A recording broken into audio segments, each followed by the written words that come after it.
Nós queremos nessa manhã falar sobre Jesus, um estranho familiar.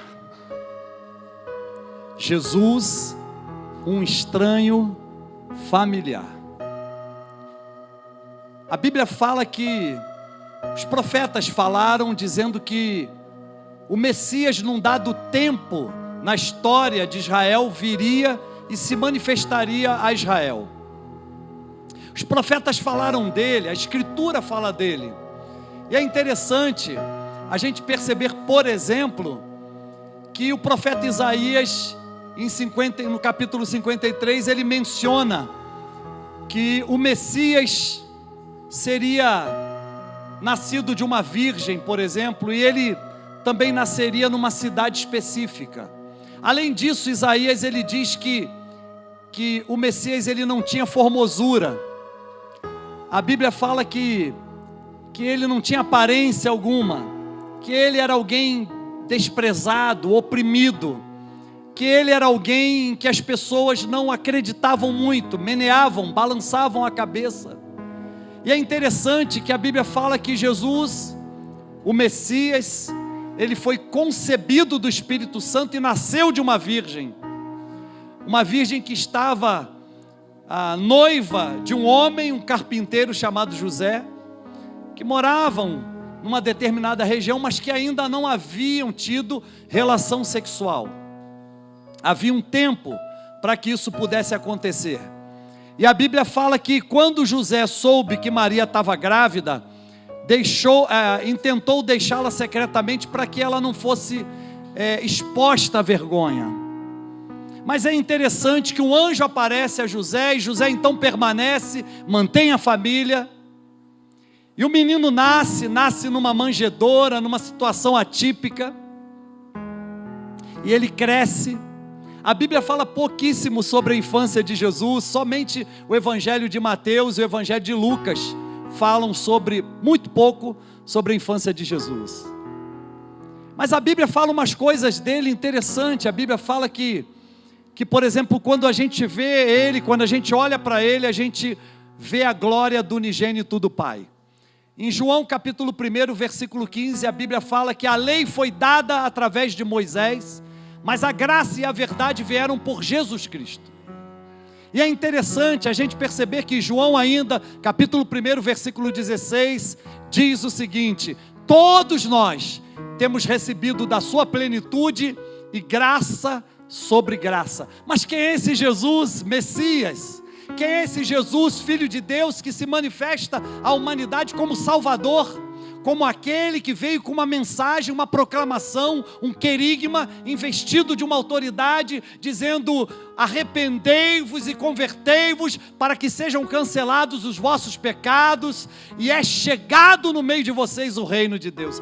Quem é esse estranho que provoca as coisas de forma estranha e que tem uma mensagem repleta de estranheza? Quem é esse estranho que diz: arrependei-vos e convertei-vos?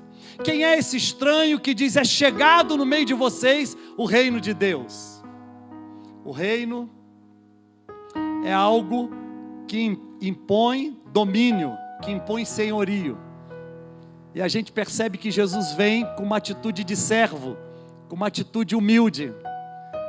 Os judeus, eles esperavam um Messias guerreiro, quem sabe um militar, um general, um homem dado às guerras.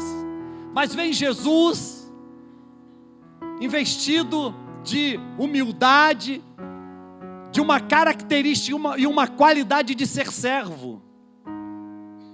E as pessoas olham para ele e dizem: mas que camarada estranho é esse? Uma pessoa que veio com uma mensagem completamente diferente daquela que as pessoas estavam acostumadas a ouvir. Jesus era uma espécie de outsider. Ele era um indivíduo que não se encaixou em nenhum grupo da sua época. Ele não se encaixou, por exemplo, no meio dos fariseus, não se encaixou no meio dos saduceus, não se encaixou no meio dos essênios que viviam nas cavernas à beira do Mar Morto. Mas ele é levantado depois do batismo, ele começa a formar o seu próprio grupo com essa mensagem: arrependei-vos e convertei-vos para que sejam cancelados os vossos pecados e é estabelecido no meio de vocês o reino de Deus. E agora todo mundo se volta para esse camarada que começa a pregar esse reino. Mas que reino é esse? Completamente diferente daquele que a gente aguardava. Porque na verdade as pessoas de sua época não tinham entendimento de como o Messias, o Machias, seria manifestado ao povo. Isaías capítulo 1, versículo 3, ele diz: o boi conhece o seu possuidor, o jumento o dono da sua manjedoura, mas Israel, meu povo, não tem conhecimento. E aí Jesus vem com essas estranhezas, um estranho familiar, adulto, ora numa madrugada ao Pai, recebe uma revelação de formar uma equipe com 12 discípulos, e naquela manhã seguinte, ele começa a chamar homens para compor a sua equipe, o seu ministério. Então nessa manhã, quando eu desejo falar sobre Jesus, um estranho familiar, eu quero compartilhar uma porção da palavra de Deus com vocês, que está no Evangelho de João, capítulo 1, versículo 35 até o 42. Um texto lindo, onde depois de uma noite de oração, ele se levanta, e aí ele encontra-se com João Batista, encontra-se com discípulos de João, e ele começa então a chamar os homens para segui-lo. Diz assim a palavra de Deus: no dia seguinte, João Batista, estava outra vez ali, 2 dos seus discípulos, e vendo passar a Jesus, disse: eis aqui o Cordeiro de Deus. E os 2 discípulos ouviram-no dizer isto, e seguiram a Jesus. E Jesus, voltando-se, vendo que eles o seguiam, disse-lhes: que buscais? E eles disseram: Rabi, que traduzido quer dizer mestre, onde moras? E ele lhes disse: vinde e vede. E foram e viram onde morava. E vamos lá? E ficaram com ele aquele dia, e era já quase a hora 10ª. Hora 10ª, às 16 horas no nosso relógio. Era André, irmão de Simão Pedro, um dos que ouviram aquilo de João, e o haviam seguido. Este achou primeiro a seu irmão Simão, e disse-lhe: achamos o Messias, que traduzido é o Cristo. E levou-o a Jesus. E olhando Jesus para ele, disse: tu és Simão, filho de Jonas, tu serás chamado Cefas, que quer dizer Pedro. Queridos, Jesus então encontra-se com André, chama André. André encontra-se com Simão, seu irmão, chama Simão. Jesus, quando vê Pedro, lança uma estranheza profética sobre ele. Diz: olha, tu és Simão, filho de Jonas, mas a partir de agora tu serás chamado Pedro, Cefas, pedra, uma pedra bruta. Interessante que Jesus começa a chamar homens para compor a sua equipe. Num dado momento, alguns chegam até a presença de Natanael, que estava embaixo de uma figueira, quem sabe questionando, quem sabe duvidando, quem sabe perguntando quando é que o Messias haverá de se manifestar a Israel. E aí interessante que os discípulos então chegam e dizem para Natanael: nós encontramos o mestre. E aí Natanael diz: de onde ele é? É de Nazaré. Mas pode sair alguma coisa boa? Pode vir alguma coisa boa de Nazaré? E eles disseram: vem e vê. Quando eles encontram com Jesus, Jesus olha para Natanael e diz: eis aí um verdadeiro israelita em quem não há dolo. E Natanael, então, estupefato, espantado, pergunta: de onde é que você me conhece? E Jesus responde: eu te vi quando tu estavas debaixo da figueira. Mais uma estranheza desse sujeito que começa o seu ministério querendo formar uma família. E Jesus então faz grandes coisas, começa a fazer sinais, começa a executar coisas extraordinárias, e essas pessoas que estavam com ele viram isso acontecendo. Primeiro Jesus chama, depois ele mostra a sua autoridade. Interessante é que o chamado de Jesus é para que aqueles pescadores da beira do mar da Galileia deixassem de pescar peixes e se tornassem pescadores de homens. Evangelho de Mateus capítulo 4, versículo 19 e 20. Jesus disse: vinde após mim, e eu vos farei pescadores de homens. Então eles, deixando logo as redes, o seguiram. Depois, Jesus mostra a sua autoridade a todas as pessoas que estavam ao seu redor. Mateus capítulo 7, versículo 28 e 29. E depois de ter terminado o seu discurso, a Bíblia diz que a multidão se admirou da sua doutrina, porque ele ensinava como alguém que tinha autoridade e não como os escribas, os doutores da lei, que só conheciam a letra, mas não sabiam nada do poder de Deus, do Espírito. E aí é interessante a gente perceber que tanto esse chamado de Jesus, quanto essa autoridade de Jesus, também está sendo o quê? Ofertada a cada um de nós. Por quê? Porque esse estranho familiar, ele tem um desejo intrínseco dentro dele de entrar numa casa e mudar o estado, mudar todo o status daquela casa, mudar a família que habita ali, mudar o comportamento da gente que habita ali. Jesus quer entrar na casa. Jesus entrou em algumas casas. Jesus é um estranho familiar, com um comportamento completamente diferente. Às vezes a gente sequer entende o que ele está fazendo, mas uma coisa a gente pode perceber: ele quer fazer o melhor para nós. Jesus é esse que faz coisas incríveis, que a partir do nada faz tudo. Jesus é aquele que transforma o ambiente onde ele entra. E o lugar que ele mais deseja entrar, sim, é a nossa casa.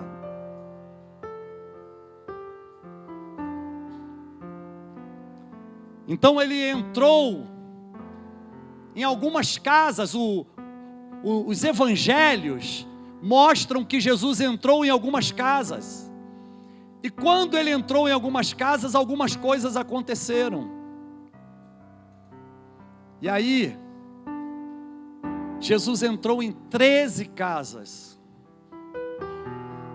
E essa familiaridade de Jesus, esse ajuste, esse pertencimento, né? Essa composição, tira ele da situação de alguém que é rejeitado e o leva para uma condição de alguém que é família, que está junto, que faz coisas, que ama, que se entrega, que se doa, que revoluciona, que modifica, que transforma. E aí é interessante que eu percebo que a primeira casa que Jesus entrou foi aquela casa que estava havendo o casamento, a boda de Caná na Galileia. E aí é interessante, João capítulo 2, versículos de 1 a 12, não precisa projetar, está projetado? Deixa então. Mas eu não vou ler porque hoje tem muito texto bíblico. Mas é interessante a gente perceber que Jesus entra, e ele, quando entra nessa casa que estava havendo um casamento, ele leva uma coisa extraordinária. Ele leva alegria. Mas ele não leva alegria para o início do casamento, porque a história conta que eles serviam uma bebida, um vinho, e o vinho acabou, e a Bíblia diz que Jesus mandou que eles enchessem as talhas, ou seja, vasos, jarros grandes com água. Então ele transformou a água em vinho. E o registro diz que o vinho servido no final era melhor do que aquele que havia sido servido no início. Isso fala da alegria. Então eu quero te dizer que Jesus é aquele que pode trazer a verdadeira alegria para o nosso casamento, para a nossa casa. Segunda casa que ele entrou, é interessante demais. Ele entrou na casa de Pedro, aquele que ele chamou para deixar as redes e se tornar um pescador de homens. Ele entra na casa de Pedro, capítulo 4 do Evangelho de Lucas, versículos 38 e 39.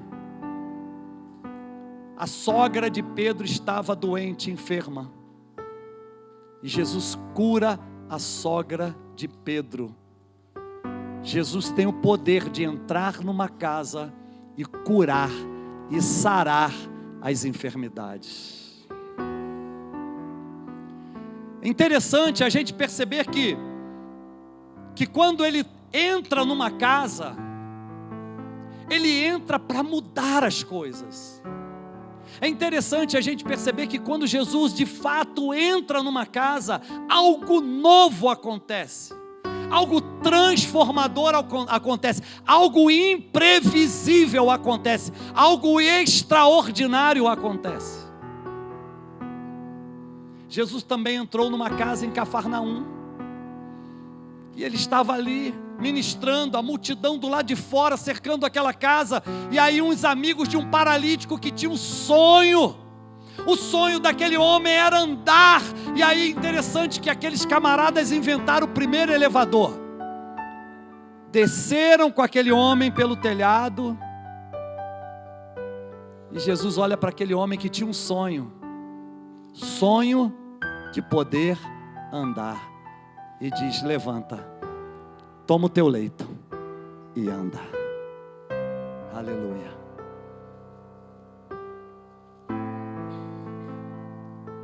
Quarta casa que Jesus entrou, a casa de Levi, também conhecido por nós como Mateus. Evangelho de Lucas, capítulo 5, versículos 29 a 32. A Bíblia fala que Levi estava dando um banquete.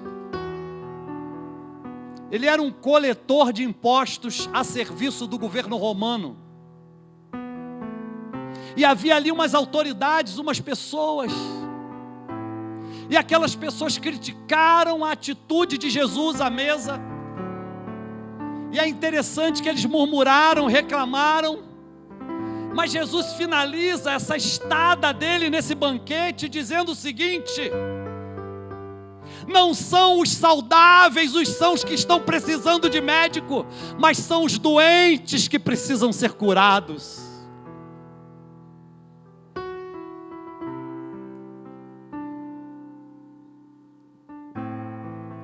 Quinta casa que Jesus entrou, a casa de Simão, o fariseu. Evangelho de Lucas, capítulo 7, versículo 36 em diante. Eu gostaria de discorrer sobre esse texto. Diz assim: rogou-lhes um dos fariseus que comesse com ele, e entrando em casa do fariseu, assentou-se à mesa. Eis que uma mulher da cidade, uma pecadora, sabendo que ele estava à mesa em casa do fariseu, escute, consegue entender essa estranheza? Esse estranho familiar entra na casa de um fariseu, que ele não se encaixava nesse grupo. Ele entra na casa, senta à mesa, uma mulher que a Bíblia diz pecadora, para não chamar ela de outro nome, percebe, sabe que Jesus está na casa daquele homem, e ela entra na casa daquele homem quando sequer ela teria autorização para pisar numa casa como aquela. Mas ela entra. E a Bíblia diz que ela levou um vaso de alabastro com unguento caríssimo.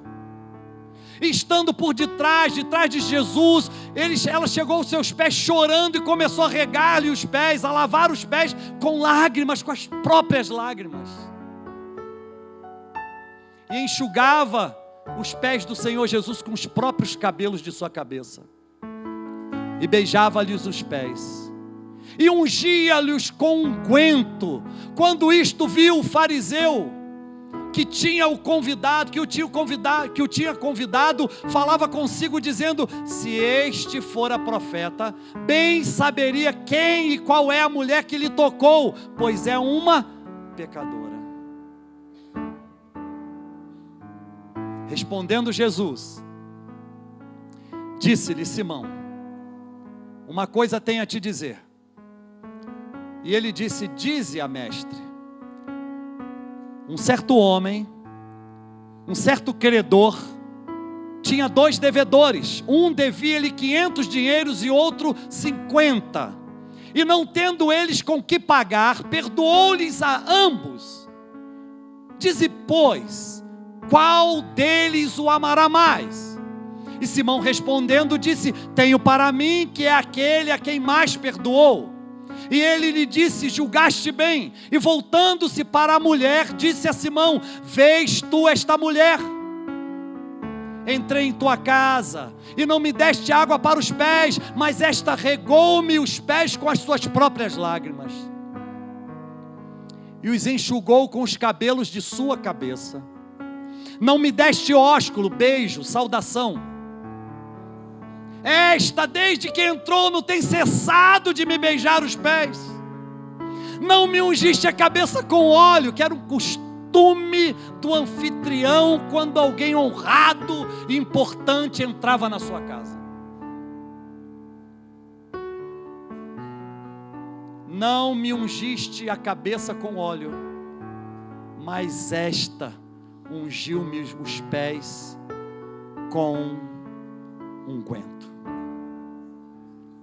Brenda, vamos fazer o seguinte, vamos até os 50.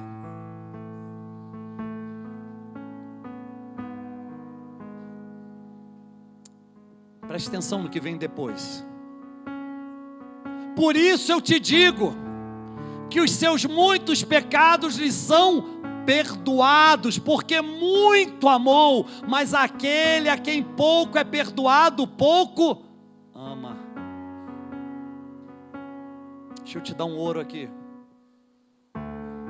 Não é o perdão que produz amor, é o amor que produz o perdão. A gente precisa atentar a isso. Porque se a gente achar que é só a prática de perdão, a gente vai se tornar o quê? Religioso. Mas quando a gente ama, a gente não vê barreiras. Quando a gente ama, a gente não vê obstáculos.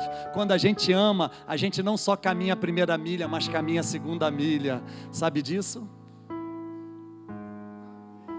E disse-lhe a ela: os teus pecados te são perdoados. Os teus pecados te são perdoados. E os que estavam à mesa começaram a dizer entre si: quem é este? Quem é este o quê? Estranho familiar. Quem é este estranho familiar que advoga a causa de uma mulher como essa? Quem é esse estranho familiar que ousa entrar num camarada honrado, fariseu, e faz uma obra como fez na vida dessa mulher, que diz assim, ó: perdoados estão os teus pecados. 50. E disse a mulher: a tua fé te salvou, vai em paz. Jesus olhou para aquela mulher, amou aquela mulher, perdoou aquela mulher e disse: Shalom, vai em paz, vive em paz.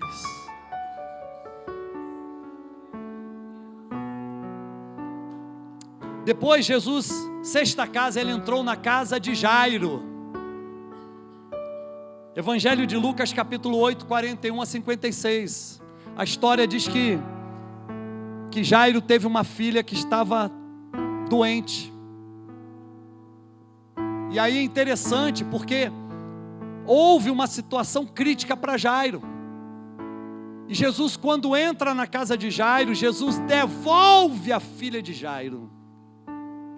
E eis que chegou um homem por nome Jairo, que era o príncipe da sinagoga, e prostrando-se aos pés de Jesus, rogava-lhe que entrasse em sua casa, porque tinha uma única filha de quase 12 anos, e que estava à morte. E indo ele, apertava a multidão, e uma mulher que tinha o fluxo de sangue, havia 12 anos, e gastara com os médicos todos os seus haveres, por nenhum poder ser curada, chegando por detrás dele, tocou na orla do seu vestido e logo estancou o fluxo de sangue. Ou seja, aquela mulher que estava há 12 anos enferma, tocou por detrás do Senhor. Uma multidão impedia que Jesus caminhasse mais rápido. E olha só o que acontece. E disse Jesus: quem me tocou? E negando todos, disse Pedro e os que estavam com ele: mestre, a multidão te aperta e te oprime, e tu dizes: quem é que me tocou? E disse Jesus: alguém me tocou, porque bem conheci que de mim saiu virtude.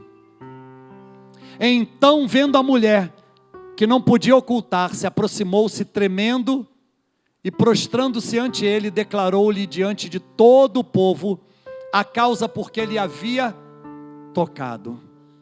E como logo sarara, ele lhe disse: tem bom ânimo, filha, a tua fé te salvou, vai em paz. Estando ele ainda falando, chegou um dos príncipes da sinagoga, dizendo: a tua filha já está morta, não incomodes o mestre. A notícia que chega para Jairo é: a tua filha, que estava enferma, agora está morta. Jesus, porém, ouvindo, respondeu-lhe dizendo: não temas, crê somente e será salva.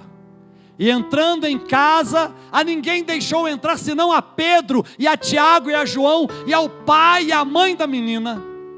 E todos choravam e pranteavam, e ele disse: não chores, não está morta, mas dorme. E riram-se dele, sabendo que estava morta. Mas ele, pondo todos para fora, e pegando-lhes a mão, clamou, dizendo: levanta-te, menina. E o seu espírito voltou, e ela logo se levantou. E Jesus mandou que lhe dessem de comer, e seus pais ficaram maravilhados. E ele lhes mandou que a ninguém dissessem o que havia sucedido.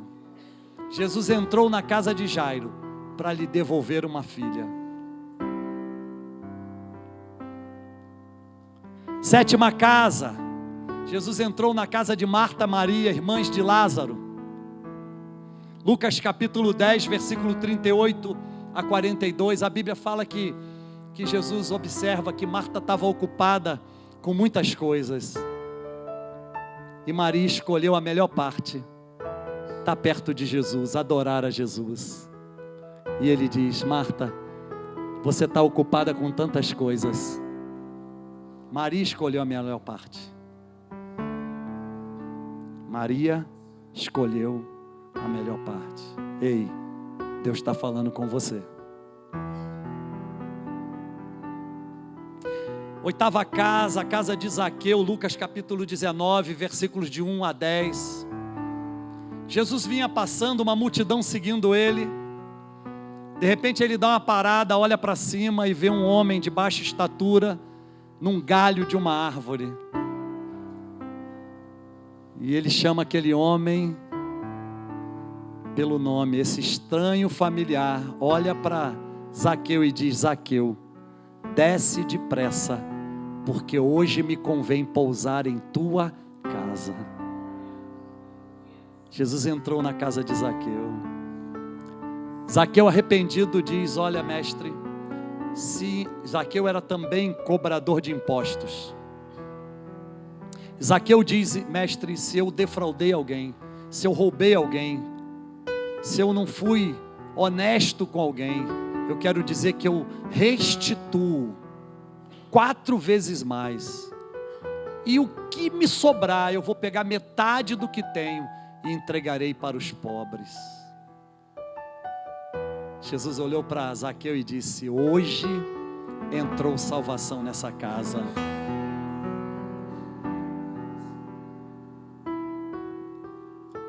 Nona casa, a casa do cenáculo.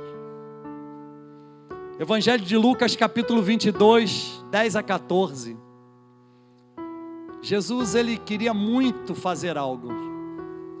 Aí ele pega uma casa, o cenáculo é um aposento, um cômodo alto de uma residência.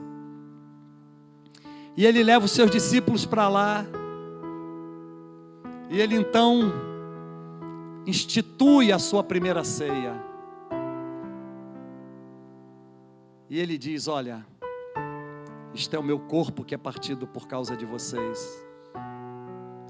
E aqui esse cálice é o meu sangue, o sangue do Novo Testamento, que é derramado por causa de cada um de vocês. Agora esse estranho familiar, caminhando para Jerusalém, ele pega um jumentinho e entra nessa cidade. E lá, ele é preso. E lá ele é levado para a 10ª casa. A casa de um sumo sacerdote chamado Caifás. E lá estava um grupo judeu que dizia falso testemunho a respeito do Senhor Jesus. Mateus capítulo 26, verso 57. E os que prenderam a Jesus o conduziram à casa do sumo sacerdote Caifás, onde os escribas e os anciãos estavam reunidos. A reunião não era outra, senão fazer uma denúncia mentirosa, falsa, a respeito de Jesus. A denúncia era: ele disse que derruba o templo e ergue o templo novamente.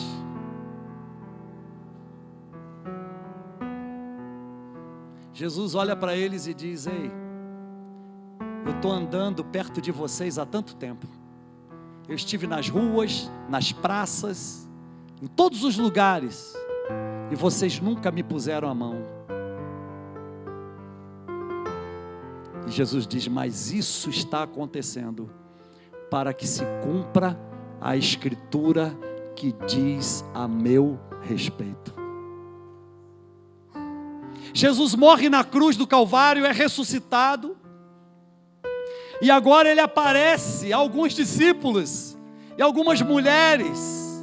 Evangelho de João capítulo 20, versículo 19 a 23, mostra Jesus entrando na casa dos discípulos. Perdão, vamos voltar. Eu pulei uma casa, a casa de Emaús.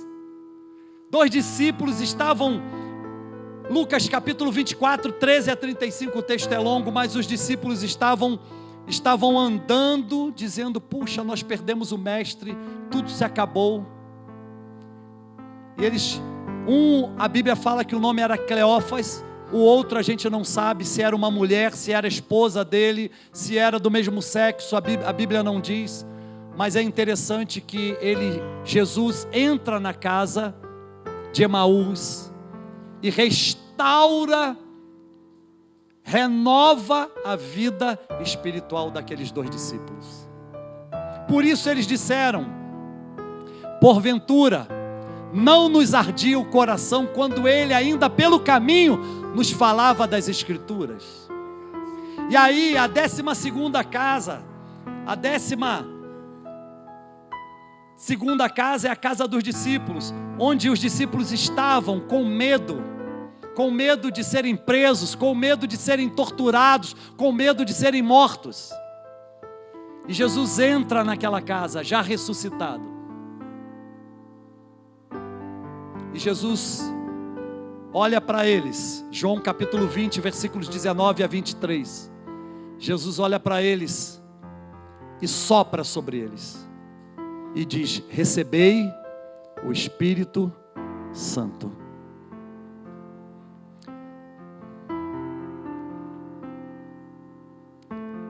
Talvez você esteja perguntando aí agora: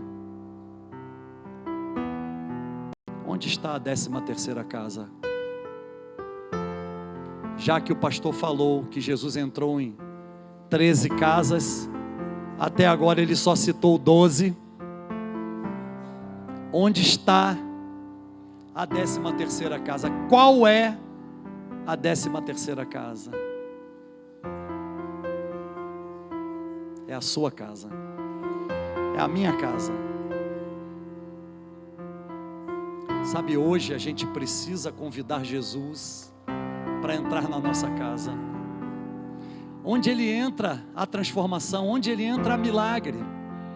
Deixa eu te dizer uma coisa que eu disse no primeiro culto: nenhuma grande conquista de um homem ou de uma mulher acontece fora de sua casa. Antes, uma grande conquista na vida de um homem e de uma mulher deve acontecer dentro da sua própria casa. Mas o que acontece com a gente? A gente diz que vai reunir para compartilhar a palavra e esquece. A gente diz que vai orar e tem preguiça, porque a gente está preso com tantas coisas que tem nos cercado. Quiçá, irmãos, essa palavra vem instigar e provocar vocês e a mim a permitirmos que esse estranho familiar venha exercer o domínio do seu reino, a começar dentro da nossa casa. Sabe, os nossos filhos, eu queria dizer uma coisa que eu tenho testemunhado aqui na Igreja Adã, pelo relato dos irmãos. Vários irmãos nossos são novos convertidos. 70% da Igreja Adã é formada por novos convertidos. Um dos lamentos dos irmãos, um dos lamentos dos casais, um dos lamentos de pais e esposas, maridos e esposas, é o seguinte: meus filhos não desejam frequentar a igreja.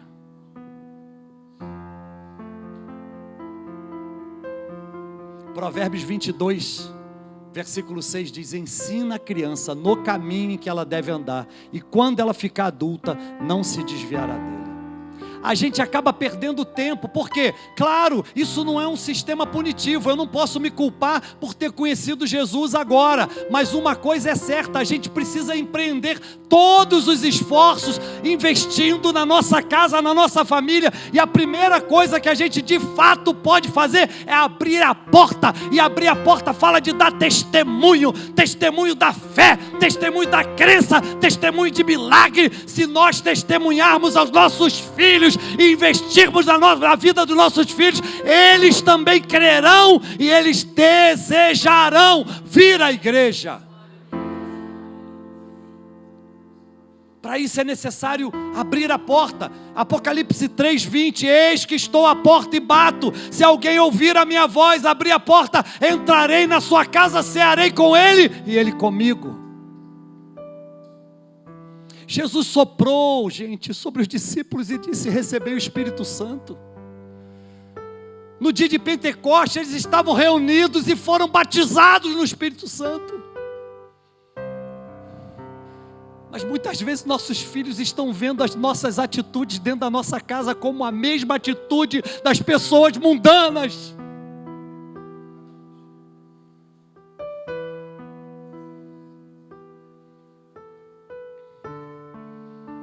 Quero contar um breve relato aqui e vou terminar. Quando eu casei com a pastora Kelly, eu já tinha filhos, né? Tive um primeiro casamento. Nós sonhamos tantas coisas. E realmente a gente compartilhava que a gente sonhava em educar não somente os meus filhos, mas até os filhos que nós teríamos depois do casamento na presença de Deus.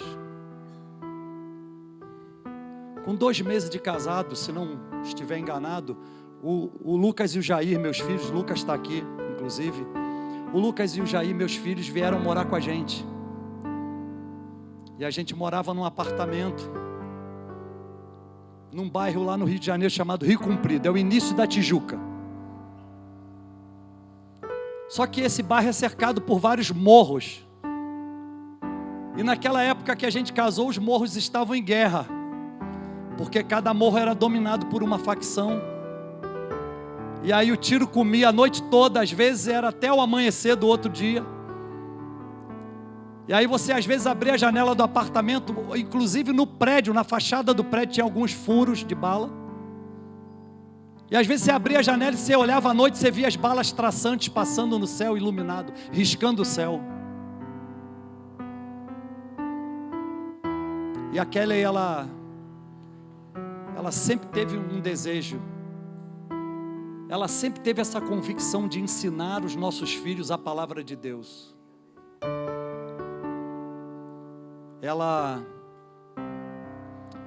Eu quero dizer isso aqui, ela nunca deixou de assumir essa postura. Nunca deixou de assumir essa posição. Você, homem que me ouve, você é o sacerdote do seu lar. A vara e o cajado Deus deu a você. Você não pode entregar a outrem. A vara e o cajado estão na sua mão. Você é o cabeça. Mas Deus te deu a sua esposa como a ajudadora idônea. E uma das coisas que as mulheres israelitas faziam é pegar a criança e ensinar a criança a palavra de Deus, que é a Torá. Então, uma mãe diligente, uma esposa diligente ensina ao seu filho a palavra de Deus. Eu vi isso na vida da Kelly, com pouco tempo de casamento, e ela orientando, e ela chamando o Lucas, e chamando o Jair e tal, e falando, e a gente vivia isso na nossa casa. Mas num tempo o Jair virou e falou assim: tia Kelly, eu vejo umas coisas, uns vultos. Aparece um personagem vestido de preto, assim, assim, assim. Toda noite quando eu vou dormir, isso acontece. E eu tenho muito medo. E aí a Kelly, ensinando ele, disse: quando isso aparecer, usa o nome de Jesus. Diga: em nome de Jesus sai. Em nome de Jesus vai embora. Fez por outra, ele vinha para o nosso quarto: olha, eu estou com medo. E a Kelly ia lá e conversava e orava. Nós vivemos essas experiências dentro da nossa casa. Um belo dia, o Jair procurou a gente lá em casa e falou: olha, aconteceu uma coisa, aquele personagem apareceu. E sabe de uma coisa, tia Kelly? Eu usei o nome de Jesus e ele foi embora. Não é que acontece mesmo, não é que há poder no nome de Jesus, não é que funciona mesmo.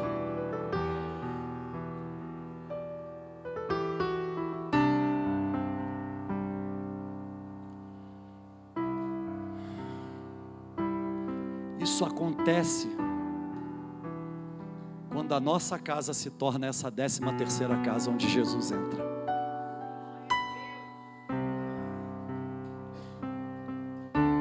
Uma das maiores falências nos casamentos é que homens não assumem sacerdócio.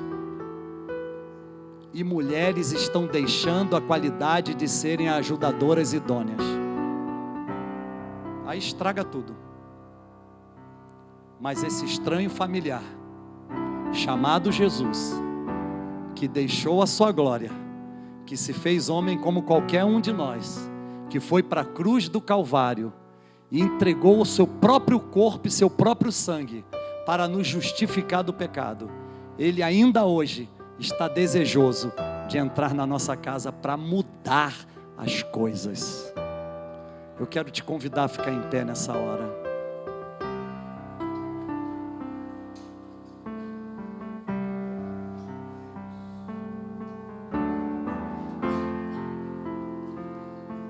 Nenhuma grande conquista acontecerá sem antes acontecer primeiro dentro da sua casa. Por isso que na Igreja Adã a gente acredita em discipulado a um, Por isso na Igreja Adã a gente acredita na célula. Por isso na Igreja Adã a gente acredita nos cursos de família. Ei, deixa eu te dizer uma coisa. Não tem coisa melhor para se experimentar uma família espiritual do que viver em célula. Não tem coisa melhor para se experimentar um casamento feliz e abençoado do que participar dos cursos de família que a igreja tem. Dessa igreja nós temos casados para sempre, nós temos mulher única, homem ao máximo, nós temos cursos para jovem, eu não sei aqui, integridade sexual, eu vou citar One, que é o para noivos, nós temos aqui a herança do homem sábio, as finanças do homem sábio, a saúde do homem sábio. Gente, cá para nós, você só não é equipado se não quiser. Pastor, isso deve ser um dinheirão, né? Isso deve custar um dinheirão. Não. É muito menos do que você tem gastado investindo em palestras motivacionais que você tem participado. Olhe, nós estamos numa semana decisiva. Olha, eu quero te dizer uma coisa. Deus, Ele faz essas coisas, sabe por quê? Porque Ele realmente é intencional. Ele faz as coisas com plano, com propósito. Ele quer entrar na sua casa. Ele quer que a sua casa seja a 13ª casa. Ele quer mudar as coisas. Pastor, mas o meu problema é grave. Não tem problema grave para Ele. O meu problema é leve. Não tem problema, Ele vai limpar rapidinho. Ah, pastor, o meu problema é isso, o meu problema é aquilo. Não tem problema, para Ele não tem problema. Para você tem, para Ele não. Nós estamos numa semana decisiva, porque o tempo está acabando e Deus está te dando uma chance de ainda agora, ainda nesta semana, fazer um investimento na sua casa, ainda agora fazer um investimento na sua família e no seu casamento. Pastor, será que é possível? É possível. É possível.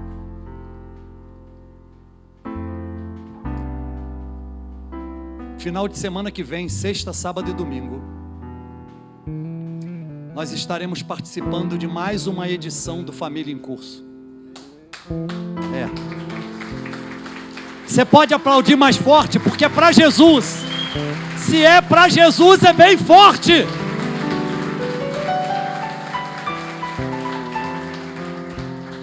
Essa foi uma ferramenta que Deus deu ao ministério do pastor José Carlos e da Angélica. Eu e a pastora Kelly, a gente participa desde o primeiro. É uma honra. É uma honra ver a obra que Deus tem feito. Agora eles chegaram, mais o pastor Rodrigo e Flavinha, lá de Guiné-Bissau. Ofertaram para 32 casais o Família em Curso. Para a glória de Jesus. Para a glória de Jesus. Eu ouvi um testemunho do pastor Rodrigo o seguinte: lá culturalmente, homem não lava roupa. A mulher vai para a beira do rio e lava roupa lá o dia inteiro. Rodrigo falou comigo: pastor, um vídeo lindo, a mulher rindo à toa, porque o homem separou aquele momento para ajudar ela a lavar roupa. Uau! Evangelho onde entra é essa mudança. Evangelho onde entra é milagre.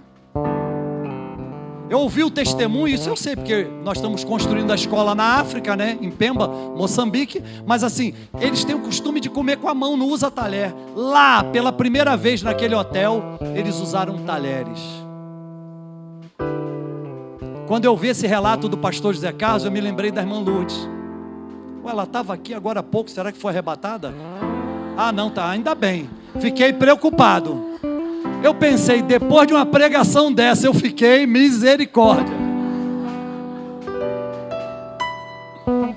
Mas a irmã Lourdes, ela investiu numa família e investe até hoje. O rapazinho, pai dos meninos, faleceu. Nós sepultamos ele, mas a mãe dos meninos permaneceu. E até hoje ela investe nessa família, na criação desses meninos. Quando esses meninos chegaram na casa dela e do Cosme, da missionária Lourdes, do presbítero Cosme, eles não comiam com talheres, comiam com as mãos. Moravam em papelão debaixo de marquise. Cheiravam cola o dia inteiro. Chegaram na igreja, né, Angélica, dentro do carrinho de supermercado. A gente tirou eles da rua, colocou na igreja. A irmã Lourdes adotou como mãe e ensinou eles a comer com talheres.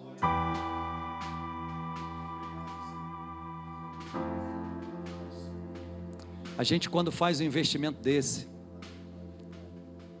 a gente não faz ideia do que a gente está produzindo.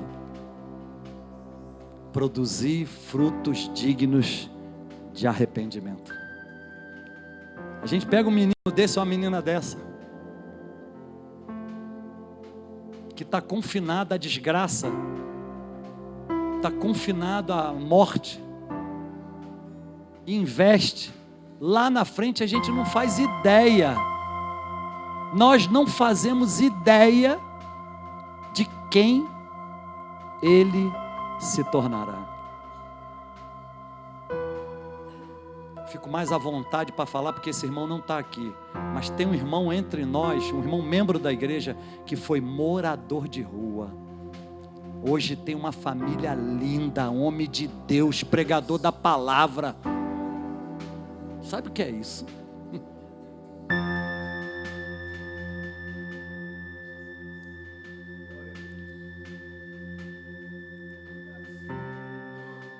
Queria citar outra coisa aqui. Eu vou terminar, gente, porque já passei da hora, né? Às vezes a gente investe onde não é para investir, sabia? Aqui na igreja Adã é como a gente dizia lá no Rio, é pau na moleira. Assim, a gente aqui ensina todo mundo, essa galera toda que anda com a gente, eles sabem, a gente fala de postura humilde. É bolinha de borracha, a glória é toda para Jesus, nada para nós. A gente fala sobre serviço, a gente fala sobre abandonar vaidades. Não é fácil, é uma luta, mexe. Mas a gente o tempo todo nesse púlpito aqui a gente está falando isso. Todos os líderes falam sobre isso. Porque assim, eu disse aqui no primeiro culto, o nosso investimento deve ser exatamente abrir a porta e deixar Jesus entrar.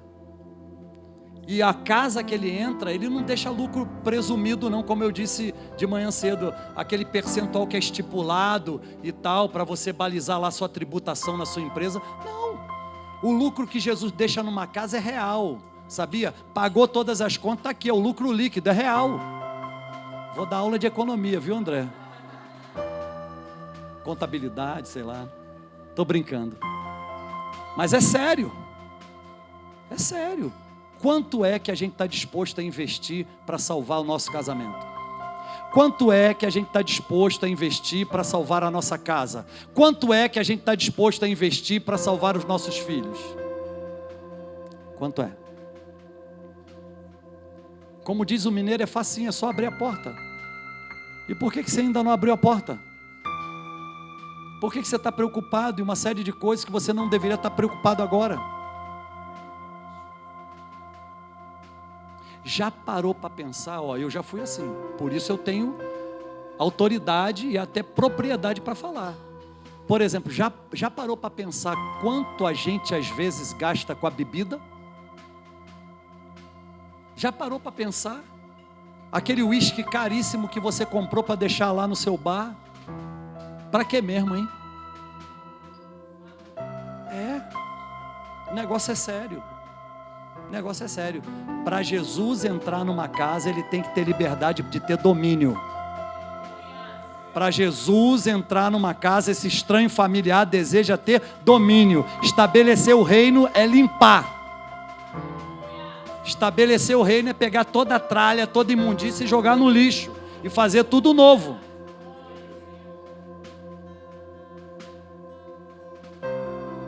Então, sexta, sábado e domingo que vem, nós teremos o Família em Curso. Gente, eu oro em casa. Tem um bangalô lá na minha casa de palha, eu fico ali embaixo no meu devocional, oro, Deus abençoe Zé Carlos, abençoe a Angélica, abençoe a rede de família, abençoe todo mundo que vai para o Família em Curso. Eu faço isso desde a primeira edição, é a quinta, né? A quinta edição agora.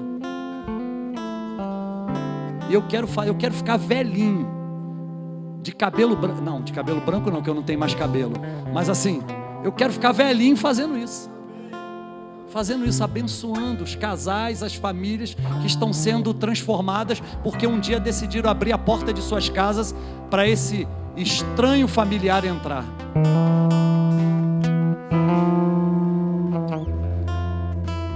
Eu queria saber quantos casais aqui ainda não foram Família em Curso. Você pode levantar a mão? Não vou provocar nenhum constrangimento a você. Uau!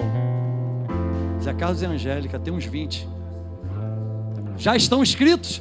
Glória a Deus, meu irmão. Glória a Deus, coisa boa. Ó, você que levantou a mão, que não participou ainda do Família em Curso, pode projetar aqui, gente. O Família em Curso é algo extraordinário, algo transformador. Vale a pena você fazer esse investimento. Vale a pena você fazer essa imersão e receber tanto de Deus, que será uma bagagem positiva que você vai levar para o resto da sua vida no seu casamento. Então, você que levantou a mão, que nunca foi ao Família em Curso, eu quero fazer um apelo a você. Eu podia hoje fazer um apelo. Quem quer receber Jesus, né? Eu sei, tem gente aqui que já está recebendo Jesus. Eu sei disso. Eu creio em fazer apelo, mas eu quero fazer um apelo diferente a você. Eu quero fazer um apelo para trazer um encorajamento para você ir ao Família em Curso. Ó, escute bem. Rapaz, se não tiver, Zé Carlos e Angélica vão ter que criar. Ó, deixa eu falar uma coisa aqui para vocês que Deus está trazendo no meu coração. Às vezes, algumas coisas tentam nos parar e neutralizar a nossa ação. De repente, aí mesmo onde você está, você até levantou a mão, mas está pensando assim: caramba, sexta-feira eu tenho isso para fazer de manhã, na hora do almoço eu tenho esse outro compromisso, de tarde esse outro, à noite esse outro, e sábado como é que vai ser, e meus filhos, e não sei o que, e tarará, e o domingão, e tarará, não sei o que às vezes eu vou de manhã para o clube, ou então à tarde, não sei o que, e o restaurante que eu costumo frequentar, sei lá, muita coisa pode estar passando na tua cabeça. Mas eu quero fazer um apelo a você, para sair do seu lugar, você que levantou a mão e veio aqui à frente. Eu quero orar para Deus te dar a condição de participar de um dos maiores investimentos que você pode fazer na sua vida, no seu casamento e na sua família. Você pode vir aqui, eu quero orar por você nessa hora.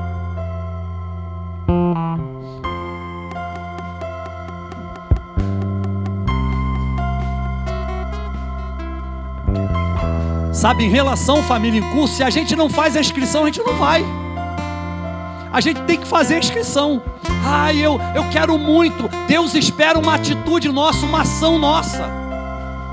Ir lá e dizer: pastor Zé Carlos, Angélica, eu quero fazer a inscrição agora. Eu quero participar disso, eu não quero perder isso. Ó,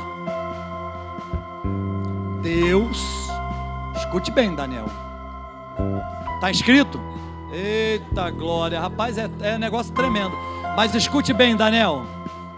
Deus deu a você o sacerdócio do seu lar. O sacerdote é como um pastor do Salmo 23. Tem a vara e o cajado na mão. Ninguém pode roubar essa sua autoridade. E a sua esposa, Deus deu ela para você, para ser essa auxiliar idônea, auxiliar respeitável. E Deus deseja usar vocês para influenciar de uma forma positiva e sobrenatural muitos outros casais amigos de vocês. Meus queridos, Mas assim, você vai receber essa oração. Eu creio que eu vou ver cada um de vocês lá no Família em Curso. Se as vagas esgotarem, nós vamos nos ver no próximo também. Obrigado, pastor Márcio. Queridos, você saiu do seu lugar e veio aqui, deu um passo. Isso tem um valor extraordinário, um poder incrível. Isso. No céu, os anjos já estão se movimentando em favor de cumprir esse propósito. A sua família é o bem mais precioso. Aleluias! Jesus entrou na tua casa para nunca mais voltar a ser igual. Pai, em nome de Jesus, Pai querido, nós ligamos aqui na terra, Senhor, que esses casais todos estarão conosco lá no Família em Curso. Nós ligamos na terra e está sendo ligado nos céus. Nós, Senhor, crendo, Pai, na tua atuação para tirar toda dificuldade, todo empecilho, todo e qualquer obstáculo, para que todos estejam ali recebendo, Senhor, do alto, uma mensagem profunda, revolucionária, profunda e revolucionária, nunca mais voltará a ser igual. No nome de Jesus, eu abençoo a tua casa, a tua família, tuas gerações futuras. Um legado de Deus será passado para gerações futuras através de vocês, em nome de Jesus. Amém, amém, amém. Muitas coisas de